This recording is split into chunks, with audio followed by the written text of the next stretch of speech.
Seigneur notre Dieu, nous te sommes vraiment reconnaissants pour ces temps et nous nous sentons interpellés tout de suite par cette chanson. Voilà pourquoi nous te demandons, Seigneur, comme tu l'as dit toi-même dans Jean 15, 5, que sans toi nous ne pouvons rien faire. Nous voici effectivement sans être capables de faire quoi que ce soit. Mais comptant sur ta grâce, nous demandons que le Saint-Esprit, que toi tu nous avais déjà dit qu'il vous conduira dans toute la vérité, nous conduise.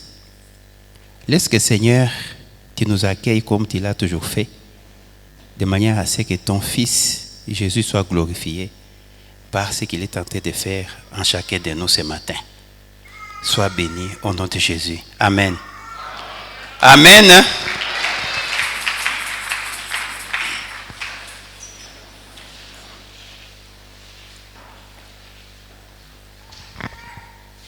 Nous voulons remercier le Seigneur parce que chaque fois qu'on se rencontre, c'est vraiment une grâce particulière. Et ce matin, nous pouvons nous sentir heureux parce qu'il a permis que nous soyons ici, ensemble, mais surtout partageant sa parole. Nous ne pouvons pas oublier les révérends et les conseillers paroissiaux qui nous ont témoigné cette confiance pour que nous puissions partager la parole. Avant de commencer, j'ai eu peur tout à l'heure. Il faudrait que je reprenne. Donne-moi un peu le cantique. Les recueils de cantiques là.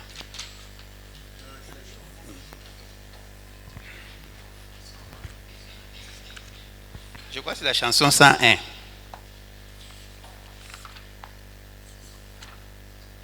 Ce sont des chansons qui ne sont plus presque utilisées, je pense.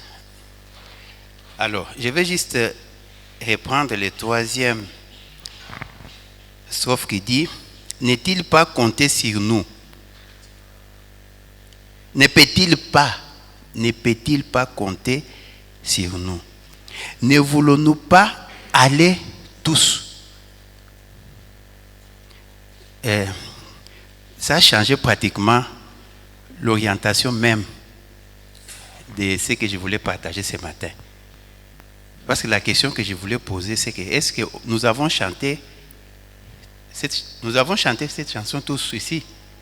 Il y en a qui n'ont pas chanté. La chanson ici, je demande s'il y en a qui n'ont pas chanté. Ah, nous tous nous avons chanté. Est-ce que vous pouvez aussi avoir peur comme moi? Parce qu'il dit, ne peut-il pas compter sur nous? C'est une question. Bon, maintenant ça dépend, chacun de nous répondra de sa manière. Nous pouvons nous tenir debout pour lire. Nous avons des textes.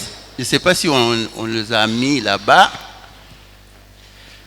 Nous allons lire ce matin. Nous commençons avec Jean 17, 14, 21.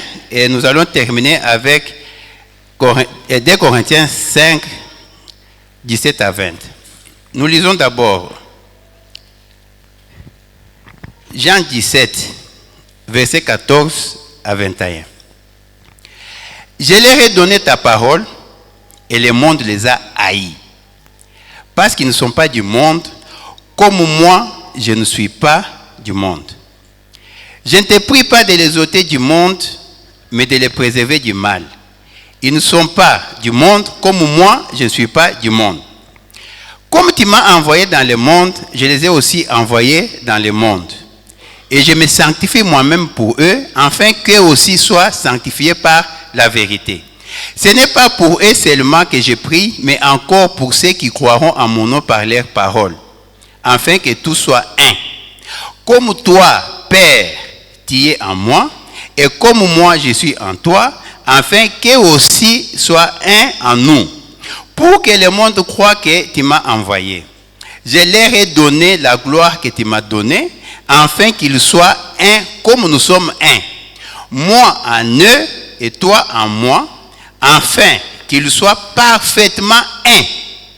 et que le monde connaisse que tu m'as envoyé et que tu les as aimés comme tu m'as aimé. 2 Corinthiens 5, 17.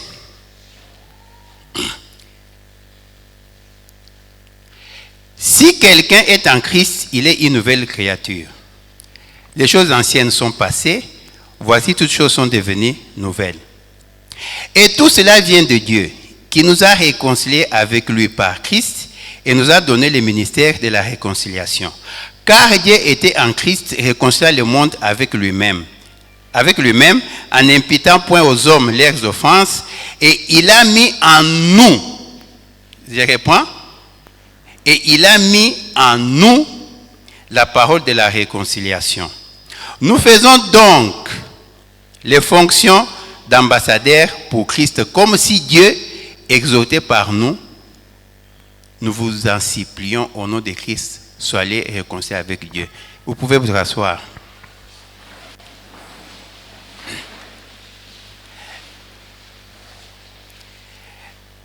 Avant d'aller plus loin, je vais juste revenir sur quelque chose. Aujourd'hui, comme l'a dit notre sœur, c'est la journée de la mission.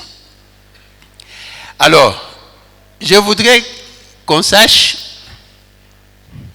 quel est l'objectif pour lequel on peut discuter de la mission dans une église, la nôtre. Nous pouvons dire ceci. Pour aujourd'hui, nous voulons parler de la mission pour des éléments majeurs. Si la technique pouvait être avec nous, ça peut nous aider. C'est-à-dire que l'objectif poursuivi, nous en avons 2 ici. Aider les membres de l'Église à devenir des ouvriers dynamiques, engagés dans la mission pour une Église vivante. Je reprends. Je crois qu'il y en a là-bas. Aider les membres de l'Église à devenir des ouvriers dynamiques, engagés dans la mission pour une Église vivante. Ça, c'est le premier objectif. Deuxième objectif, aider les membres de l'Église à comprendre la valeur de leur vie. Vie, là, on peut mettre S. Devenir d'abord ouvrier dynamique et comprendre la valeur de notre vie. Pour comprendre la valeur de notre vie, il y a 3 éléments majeurs. Nous avons mon appel. Quand je parle de mon appel, là, c'est moi. Mais si nous voulons parler ensemble, nous pouvons dire notre appel. Par appel, ici, nous comprenons ce que nous croyons que Dieu nous a appelés à faire. Quand je dis je viens vers le Seigneur, pourquoi je vais dire non, tu vois, je vais être sauvé. Mais une fois que je suis sauvé, est-ce que le Seigneur, après m'avoir sauvé, me laisse comme ça ou il m'appelle encore? Donc, c'est quelque chose de très important. Et deuxième élément, dans comprendre la valeur de notre vie, c'est mes valeurs et mes efforts. Mes valeurs et mes efforts, c'est quoi? C'est que, quelles sont les choses auxquelles je donne la valeur? Parce qu'on ne se battra jamais pour quelque chose pour laquelle on ne donne pas la valeur. Une fois, je me rappelle, quand il y avait la guerre quelque part, j'ai rencontré les militaires avec lesquels on fouillait. Je leur ai demandé, mais vous êtes quand même des soldats, pourquoi vous fouillez? Il y a un militaire qui m'a répondu, on ne se bat jamais pour une cause perdue. Quand une cause est perdue, on ne peut pas se battre. Donc, à quoi je donne la valeur pour que je puisse me battre? Et quand on parle des efforts, quand moi je déploie les efforts, c'est pour quel objet? Donc, troisième élément, c'est ma vision. Une fois que j'ai compris mon appel, une fois que j'ai compris les choses auxquelles j'attache la valeur, pour lesquelles je dois mobiliser les efforts, à ce moment-là, je peux me poser la question, qu'est-ce que je visualise que je suis en train de faire avec Dieu dans l'avenir? Vous savez, la parole de Dieu, quand elle vient, le Seigneur nous dit d'ailleurs dans Jean 8, 13 que la parole de Dieu, c'est une semences. Et quand la semence arrive, elle tombe dans 4 terres. Vous avez la terre le long du chemin, vous avez la terre rocher, vous avez les épines, et enfin vous avez la bonne terre. C'est la 4e. C'est-à-dire que si cette parole, chaque fois que nous suivons la parole, la première question que nous nous posons après, c'est d'avoir, j'ai constitué quel type de terre? Parce que je peux venir à l'église, mais ce jour-là, quand la parole vient, moi j'étais le long du chemin, comme d'ailleurs il est dit clairement que quand quelqu'un écoute la parole et ne la comprend pas, le diable vient et il ravit. Cette personne, c'est comme celui-là qui a écouté la parole comme le long du chemin. Donc, nous devons visualiser chaque fois que nous écoutons la parole de Dieu, qu'est-ce que, après avoir écouté cette parole, qu'est-ce que moi, je vois en train de faire avec Dieu? Nous pouvons développer ce sujet avec 2 questions principales. La première question, ça sera où et comment faire la mission. Et la deuxième, ça sera pourquoi avons-nous laissé la mission aux mains des autres? C'est ça les 2 grandes questions. Parce qu'aujourd'hui, c'est la mission. Et nous avons dit que l'objectif de la discussion sur la mission, c'est pour que nous devenions des ouvriers dynamiques, engagés. Et que nous comprenions quelle est la valeur de notre vie. Maintenant, nous rentrons dans les textes que nous avons lus. Jean 17. Je vais reprendre juste quelque chose et puis je poser la question. Ce n'est pas pour eux seulement que j'ai prie, mais encore pour ceux qui croiront en moi par leurs paroles, afin que tous soient un. Comme toi, Père, tu es en moi, et comme moi, je suis en toi, afin qu'eux aussi soient un en nous. Qui croit à ça? Qui croit? C'est le Seigneur Jésus qui parle. Afin qu'il soit un, comme moi. C'est lui qui parle, ce n'est pas moi. C'est lui qui dit. Il parle à son Père, il parle à Dieu. Il dit qu'elle soit un, comme moi je suis un avec toi. Qui croit à ça? J'ai vu comme si on fait comme ça. Vous savez, la foi, c'est quelque chose de trop compliqué. Vous savez pourquoi on hésite? Parce qu'on se pose la question, mais c'est le Dieu qui a créé le ciel et la terre qu'on dit que moi, je dois devenir un avec lui. Mais nous nous appelons enfants de Dieu, non? Jean 1,12. À tous ceux qui l'ont reçu, ceux qui croient en son nom, il leur a donné le pouvoir de devenir enfants de Dieu.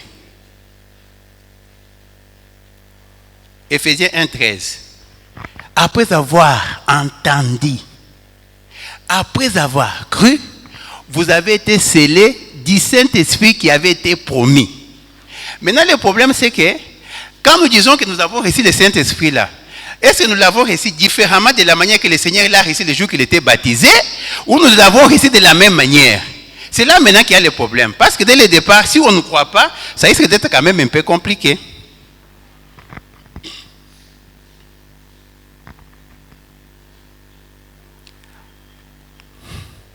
Où et comment faire la mission?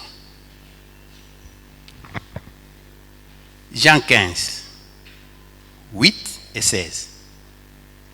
Jean 15, 8 dit ceci. Si vous portez beaucoup de fruits, c'est alors que mon Père sera glorifié et que vous serez mes disciples. Maintenant, au verset 16. Ça, c'est lui qui parle. Je reprends juste ce que la Bible dit. Ce n'est pas vous qui m'avez choisi, mais moi. Quand je dis moi, ce n'est pas moi, c'est le Seigneur qui parle. Prenez que c'est le Seigneur qui parle maintenant là. Il nous dit, visualisez quand même que c'est le Seigneur. Il dit, c'est-à-dire moi quand je dis là que c'est le Seigneur, ce n'est pas vous qui m'avez choisi, mais c'est moi.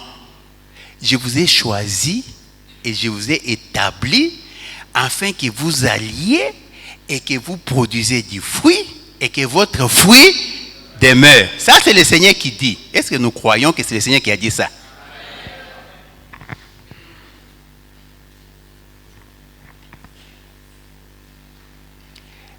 Éphésiens, verset 6, chapitre 6, versets 5 et 8. Serviteurs, obéissez à vos maîtres selon la chair, avec crainte et tremblement dans la simplicité de votre cœur, comme à Christ.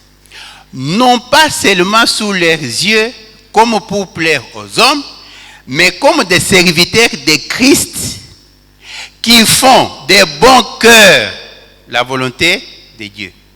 Servez-les avec empressement comme servant le Seigneur et non les hommes, sachant, je reprends, sachant que chacun, soit esclave, soit libre, recevra du Seigneur selon ce qu'il aura fait de bon.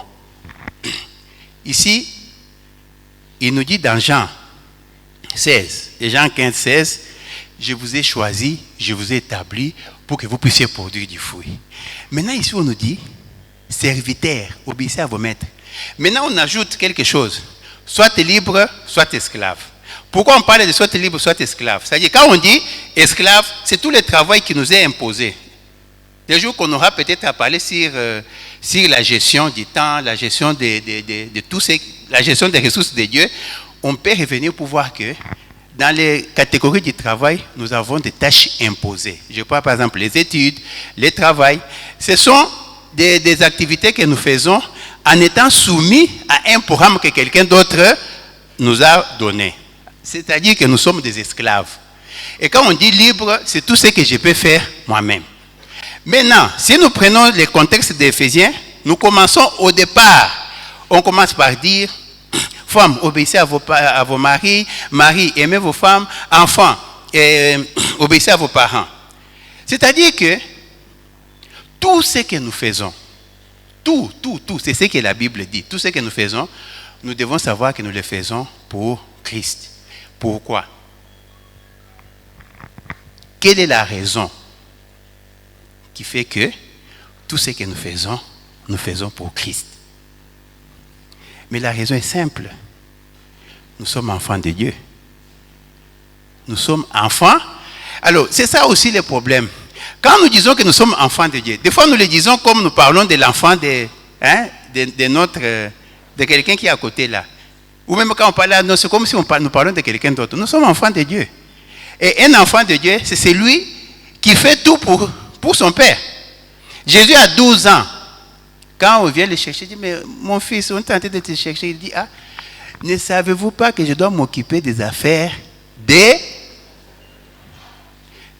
Ne savez-vous, ne savez-vous, ça il parlait à ses parents charnels, hein? Ne savez-vous pas que je dois m'occuper des affaires de mon Père? Est-ce que nous nous posons aussi cette question? Ça sont des questions qui vont rester. Alors, nous avons dit où et comment faire la mission. Les deux textes que nous lisons ici nous montrent que nous faisons la mission partout où nous produisons du fruit. C'est-à-dire que partout où nous produisons du fruit, c'est la mission que nous avons faite. Deuxième chose, comment et où faire la mission. Nous pouvons prendre des petits textes également. Nous avons Tite 3, 13, 14. Ayez soin de pourvoir aux besoins des aînants, les docteurs de la loi et d'Apollos, en sorte que rien ne leur manque. Il faut que les nôtres aussi apprennent à pratiquer de bonnes œuvres pour subvenir aux besoins pressants afin qu'ils ne soient pas sans produire des fruits. Ici, on parle à Tite. C'est Paul qui écrit à Tite. Tite, c'est un évêque. C'est quelqu'un qui travaille déjà dans une église, qui travaille déjà dans une communauté. Mais il lui demande de prendre la charge d'autres frères qui sont venus, mais qui avaient des besoins. Et c'est comme ça qu'il lui dit, ayez soin de pouvoir. Dans 3 Jean 8, il est dit clairement, nous devons accueillir de tels hommes, c'est-à-dire ceux qui viennent là, nous devons les accueillir, afin d'être ouvriers avec eux pour la vérité. Enfin, que ces gens qui sont venus, ou ces gens qui partent là, nous devons, nous aussi, les accueillir, être avec eux pour la vérité. Donc, la question était, Comment et où faire la mission? Première réponse, nous faisons la mission partout où nous produisons les fruits. Et d'ailleurs, c'est une obligation qu'en tant qu'enfants de Dieu, partout où nous sommes, nous devons produire les fruits. Et deuxième, nous nous intégrons dans l'équipe missionnaire. Ici, quand on parle de l'équipe missionnaire, souvent, je me rappelle même qu'à l'époque, quand nous étions au village, quand on dit « je pars à la mission », c'est-à-dire c'était un quartier quelque part où résidaient les missionnaires. Ça, c'est quelque chose que nous avons hérité de la colonisation. Mais quand on parle de la mission réellement, dans notre contexte ici, c'est que nous tous ici, nous sommes missionnaires. À moins que quelqu'un ne soit pas enfant de Dieu. Parce que si nous rentrons dans le contexte de 2 Corinthiens 5, 20, il dit, c'est Christ. Je vais reprendre, il faut que je lise ça, parce que 2 Corinthiens 5, 17, il dit, car Dieu était en Christ. Car Dieu était en Christ et réconcilie le monde avec lui-même. Il a mis en nous la parole de la réconciliation.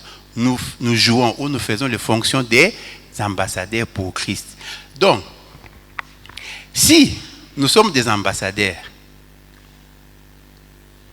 c'est parce que quand Christ partait, c'est comme ça que, bon, malheureusement, c'est déjà passé. Si vous voyez au-dessus, le texte qu'on a donné, on a mis entre parenthèses Matthieu 28, 19, 20. Parce que quand on parle de la mission, c'est ces versets qu'on utilise beaucoup. Allez, faites de toutes les nations des disciples. Mais on n'arrive pas à bien comprendre comment nous devons aller. La tendance, c'est que aller se quitter Kinshasa, aller à l'extérieur, partout là-bas. La tendance aussi, c'est qu'il faut peut-être réunir l'argent pour que quelqu'un aille, ce qui n'est pas mal. Mais quand on dit aller, c'est un enfant de Dieu, que Jésus-Christ, comme il a dit dans Jean 15, 16, a établi. Où est-ce qu'on nous a établi? Je suis arrivé quelque part dans une banque. Vous ouvrez à quelle heure? À 8h30. Ah ok, ça va. Tu restes. 8h30, tu vas voir, les gens sont tentés de tournoyer. Hein? Derrière les guichets, ils discutent. 9h, 9h30. Ah, mais maman, vous avez dit que vous allez ouvrir à... Ah, oui, on va ouvrir, il n'y a pas de problème. 10h. À 10h, elles viennent, elles s'assoient. Ah, vous tous. Avant, vous étiez à 2, vous vous retrouvez déjà, vous êtes peut-être à 15. Et quand elles s'assoient, vous dites, ah, enfin. Ah, vous voyez seulement quelqu'un venir lui chuchoter à l'oreille, et puis c'est fini. Il dit, ah, ok. Il fait signe à la personne, à la garde qui est là-bas. Vous voyez seulement, on est tenté de venir avec quelqu'un à la main, jusqu'au guichet. Qu'est-ce que vous sentez dans votre cœur? C'est-à-dire, notre maman, notre sœur, ne sait pas qu'il travaille pour Dieu. Et pour le Seigneur, il n'y a pas exception de personne. Que lui qui est venu avant, vous le servez. C'est lui qui est venu après, vous allez le servir après. Et vous allez voir que notre pays souffre à cause du fait que nous ne savons pas que tout ce que nous faisons pour Dieu. Les jours que nous saurons que ce que nous ferons pour Dieu, on ne va pas vivre ce qu'on a vécu le mercredi. 5 heures, les gens sont sortis. On n'a pas voté. Avec joie. Une joie qui a étonné, hein, parce que j'ai suivi quelques commentaires à l'extérieur où les gens disent ce peuple-là, en tout cas, c'est un peuple fantastique. Les gens arrivent à 5 heures, 6 heures, 7 heures, 8 heures, 9 heures, 10 heures, 11 heures. Les autres sont restés jusqu'à même au-delà de 15 heures. Et quand ils viennent, ils sont en train de venir, en train de causer. Ils entrent au bureau là, parce que dans leur tête, ils ne savent pas qu'ils sont en train de faire le travail pour Dieu. Alors, pour terminer,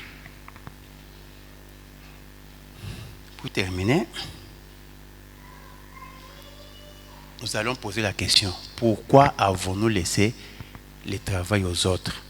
La mission en fait. Pourquoi avons-nous laissé la mission aux autres? Luc 4, 5, 6. Le diable l'ayant élevé lui montra en un instant tout le royaume de la terre et lui dit, je te donnerai toutes ces choses, et toute cette puissance et la gloire de ce royaume, car elle m'a été donnée et je la donne à qui je veux. Si donc tu te prosternes devant moi, elle sera toute à toi. Jésus lui répondit, il est écrit, tu adoreras le Seigneur ton Dieu et tu le serviras lui seul. Il faut savoir que nous sommes des fois victimes des mensonges de l'ennemi. La question qu'il faut toujours se poser, c'est quand le diable avait tenté Jésus, Jésus a triomphé.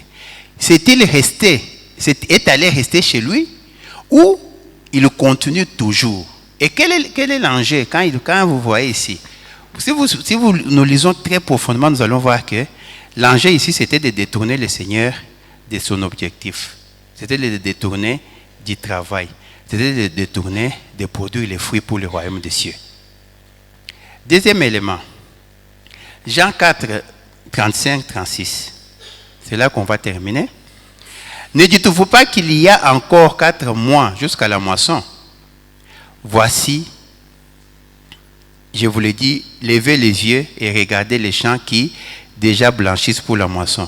Celui qui moissonne reçoit un salaire et amasse des fruits pour la vie éternelle, afin que celui qui sème et celui qui moissonne se réjouissent ensemble. Celui qui moissonne reçoit un salaire et amasse les fruits pour la vie éternelle. Ce qui veut dire que, 1, nous ne comprenons pas notre identité, et 2, nous ne savons pas que faire la mission, c'est produire les fruits pour la vie éternelle. Maintenant, si nous voulons rentrer ici, comme il nous reste juste quelques minutes, nous devons savoir que, en dehors de ce que nous faisons comme mission, nous devons nous organiser pour que si jamais il y a un Zénan ou un Apollos qui a besoin de soutien, que nous soyons dans l'équipe. Ici, moi, je parle de l'équipe, je ne parle pas de contribution, comme on peut dire, occasionnelle, mais que nous prenions conscience en disant, est-ce qu'il y a-t-il moyen d'intégrer la mission? Ce n'est pas seulement être membre de la commission, ce n'est pas seulement être membre, mais comprendre que la mission, c'est une question très nécessaire parce que c'est la mission qui tient Dieu au cœur. Le problème pour lequel nous sommes d'abord restés sur la terre, c'est parce que le Seigneur veut continuer l'œuvre qu'il a commencé avec Christ, comme j'avais dit la fois passée, que nous sommes les relais. Donc, réfléchissons. Je crois que tout à l'heure, il me reste 2 minutes. Tout à l'heure, on va donner la carte postale de la commission des missions, on va donner les rapports des missionnaires, mais il ne faut pas que ces rapports soient toujours les rapports liés aux activités de nos frères et sœurs qui sont à l'extérieur. Mais il faudrait maintenant que nous revenions nous-mêmes pour dire, ce pays a besoin vraiment que nous soyons des missionnaires pour l'amener à la transformation. C'est-à-dire, moi, j'ai fait équipe avec les autres pour voir comment est-ce que nous pouvons devenir les relais pour la transformation des gens, parce que c'est de cette transformation des gens qu'il y aura la transformation de la société. Des fois, nous sautons, nous cherchons la transformation de la société en laissant les gens non transformés. Nous pouvons prier.